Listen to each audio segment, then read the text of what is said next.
and the tool that allows us to gain all the values around us. So this beautiful building here, we were talking about construction earlier, a beautiful building here, to the microphones, to the iPhone, to the medication some of you are going to be taking, all of that, right? All of it, the lights, everything is a product of one human capacity.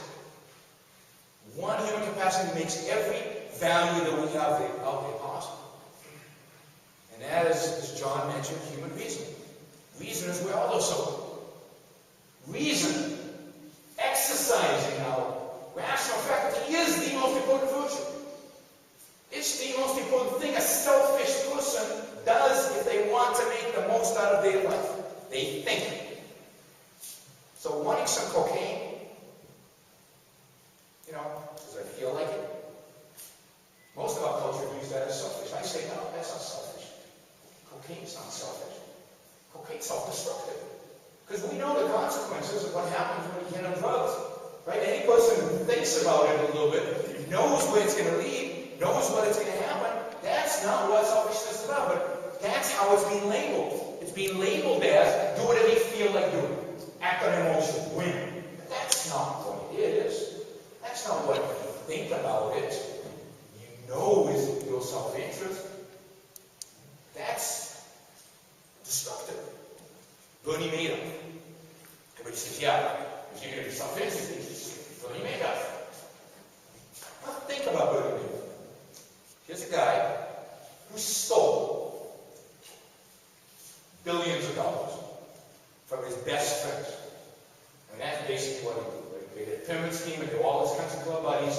They were all part of his Jewish community. They were all his people he related to every single day. We assume, lied to them constantly. He lied to his kids. He had to be living in constant fear that he would be caught because pyramid schemes always collapse. Would it be after he died or before he died? Right? He had to be in constant fear that somebody would catch him alive. Okay, so right, he was a happy guy, right? Happy, cool life. He could fall asleep easily every night. I mean, Bernie Madoff was a miserable human being. He had to. Imagine creating a psychology that would allow you to try to get away with it. That is misery.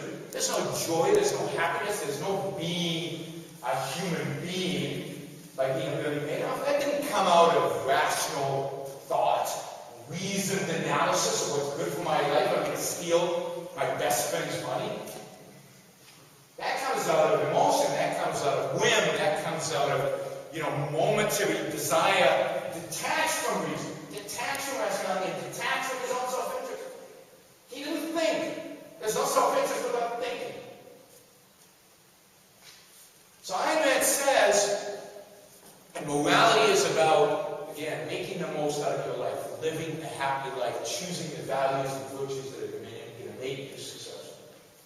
Now, what kind of political system, what kind of economic system would a person who fully takes responsibility for his own life, who says, I want to go out there and make the most of my life. I want to go and achieve. I want to go and produce. I want to go and find what things, make me happy, how I can be successful. What kind of political economic system would such a person want? Well, the system that opened up the world to him, that gave him every opportunity. You know what? Such a person would say, I'm going to make mistakes. I'm going to fail. And that's okay, because I'll learn from those failures and I start up again. If you go to Silicon Valley, and I'm sure here in Charlotte, how many entrepreneurs failed before they succeeded? The good ones failed, learned from it, and then succeeded. Some people fail and they fail. So be it.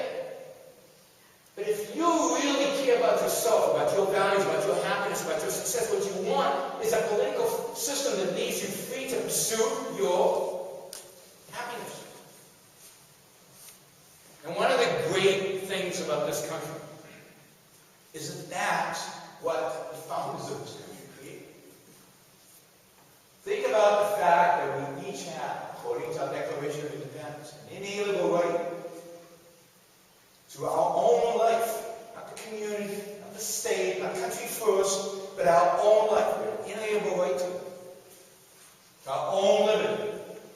And in the most selfish political statement in human history, each one of us has an inalienable right to pursue our own happiness. That's in the Declaration of Independence. This is not a revolution here. The revolution was fought 200 and some years ago and was won by the good guys.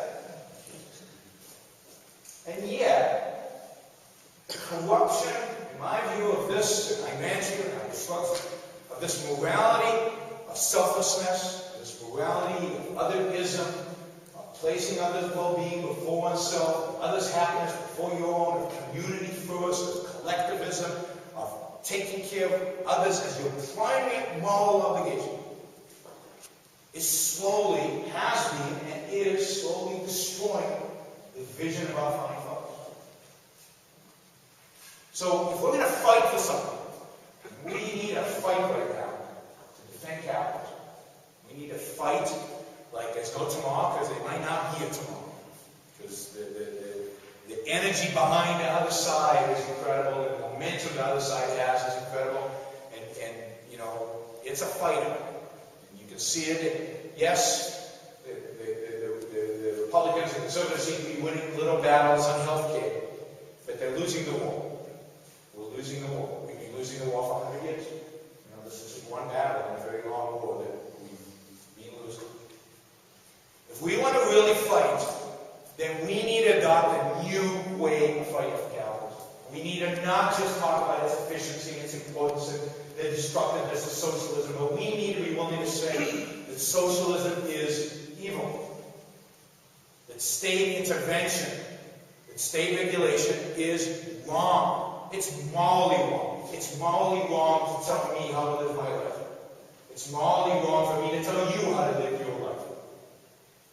And use force in order to enforce it. One thing to just say it, it's another thing to enforce it through force. That we need to bring the language of morality to our side, and I think Atlas Shrugged is the way to do it. What the Democrats have had, what the left generally has had for a very long time, is a moral high ground. They believe in selflessness, and they have an economic system consistent with selflessness. The right believes in selflessness and has an economic system, capitalism, inconsistent with selflessness. Who's going to win? The left is going to win. What we need to be fighting for is a morality that's consistent with capitalism.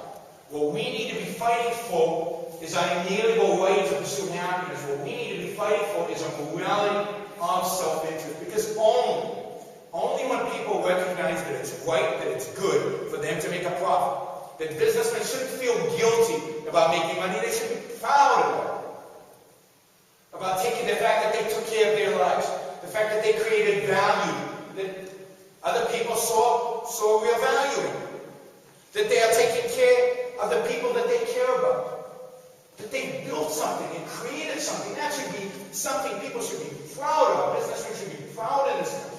They shouldn't be cowering with guilt or cowering because they're the enemy. They should be flying those corporate jets with pride, not assuming, it's in the long term, for the long-term profitability of the company. It's not all of us. But they should be proud of their corporate jets. They should be proud of the fact that they've done so well that they can live in a large house. They should be proud of the fact that they are successful. Goldman Sachs told its employees not to buy anything with the money they got. So, put aside the specifics about Goldman Sachs, but the idea that people should be somehow embarrassed about their wealth, the idea that they shouldn't flaunt it, that they should hide it away somewhere, that is what's destroying this country. So I urge you haven't read Atlas Shrugged, definitely read Atlas Shrugged. If you have read Atlas Shrugged, you haven't read it recently, read it again, because you will be shocked at the parallels. But most importantly, I urge you to take the ideas in Atlas Shrugged seriously. Really look at the ideas, not just at the story, not just at the economics, not just at the politics, but the ideas, the core ideas. Because I think that's where the real revolution is. And again, if we're going to win, if we're going to bring back capitalism to this country, if we're going to bring back freedom and liberty to this country, I think we need a new ethic, and I think that ethic is an Atlas Shrugged. We need a real